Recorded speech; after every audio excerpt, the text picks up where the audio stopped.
윤석열 정부의 내년도 예산안은 미래와 그리고 민생을 포기한, 그러면서 약자에 대해서는 참으로 비정한 예산이다, 이렇게 생각을 합니다. 그런데 어제 국민의힘이 내년도 예산 심사 방향을 발표를 했습니다. 그 발표 내용을 보면서 한마디로 국민 무시, 민생 예면이다, 이렇게 규정을 하겠습니다. 전례 없는 R&D 예산 삭감, 정부가 미래의 먹거리와 과학기술 강국의 지위를 스스로 내려놓겠다는 포기 선언과 다름없었습니다.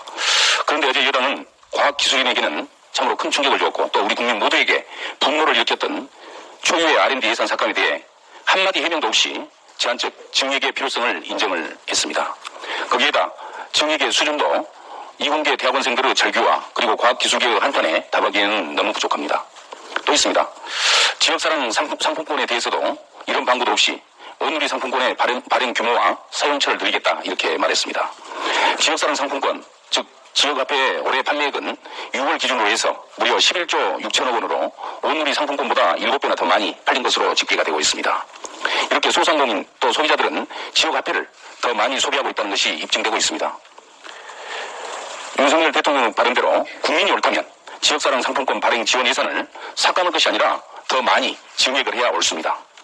소상공인 전기 요금 지원 그리고 대출이자 부당 경감 지원도 말로만 하지 말고 적극적인 증액으로 답해 주실 것을 촉구합니다. 지금은 윤석열 정권의 비정한 예산을 국민을 위한 예산으로 탈바꿈을 시켜야 할 때입니다. R&D, 소상공인, 지역화폐 등 찔끔 증액하는 수준으로는 턱없이 부족합니다. 민주당은 내년도 예산안 심사 과정에서 연구개발 예산을 대폭 증액하고 지역화폐 예산을 반영토록 하겠습니다. 또한 소상공인 지원 예산을 확실하게 증액을 시켜서 내년도 예산을 미래와 국민을 위한 예산으로 탈바꿈을 시키겠습니다. 국민의힘에서 주식 양도세 부과 기준을 대폭 완화하자는 주장을 하고 있습니다. 지금도 종목당 10억 원어치 이상 주식을 갖고 있어야 과세 대상자가 되는데 이 기준을 20억이니 50억이니 하는 얘기가 나오고 있습니다.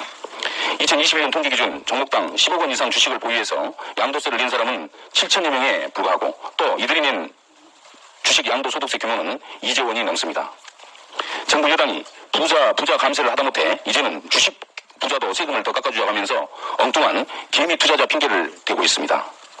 작년에는 법인세를 깎고 종부세도 깎자더니 지난주에는 상속세를 폐지하자고도 하고 또 느닷없는 주식 양도세도 깎자고 합니다.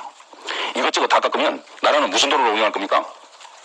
올해 세수 펑크 규모는 예산 대비해서 무려 59조 1천억 원으로 주요 세목인 소득세, 법인세, 부가세 모두 감소할 것으로 예상하고 있습니다. 작년 실적과 비교를 하더라도 소득세는 14조 5천억 원, 법인세는 24조 원, 부가세는 7조 7천억 원이나 줄어들 것으로 보입니다. 그야말로 전방위적으로 세수가 줄고 있습니다. 그런데 사실상 유일하게 근로소득세만 전년 실적 대비 1조 2천억 원을 더 거둘 수 있을 것으로 예상을 합니다. 이렇게 보면 결국 월급쟁이에게서 올해 세금이 더 거칠 것으로 보이니 이때다 싶어 주식 부자들 세금까지 마저 더 깎아주자는 것 아니겠습니까?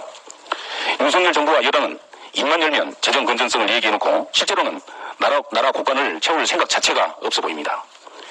추경호 부총리는 주식 양도소득세 완화와 관련된 질문을 받고 2년간 유지하자고 야당과 합의한 사항이라고 했습니다. 약속은 서로 지키자고 하는 것입니다. 야당과 약속을 1년 만에 깨고 재협의를 할 생각이라면 깎아줄 주식 양도세 세수만큼 어디서 세수를 메꿀 것인지 먼저 국민에게 설명하기 바랍니다. 민주당은 혹여라도 정부와 여당이 주식 부자들 세금 깎아줘서 펑크난 세수를 근로소득자들의 등골을 뺏어 메꾸려 한다면 아니면 무책임하게 미래 세대의 부담으로 떠넘기려 한다면 결코 좌시하지 않겠습니다. 한 가지만 더 말씀을 드리겠습니다. 민주당은 요양병원 간병비의 건강보험 적용을 추진하겠습니다.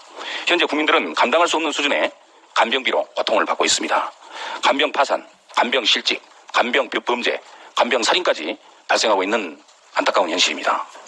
그런데도 요양병원 간병비에 대해 건강보험이 적용되지 않아서 사적 간병에 의존을 하면서 어르신을 부양해야 되는 자녀들 그리고 가족들에게는 너무나 큰 부담으로 작용을 하고 있습니다. 관리되지 않는 비전문 간병 인력도 또한 문제입니다.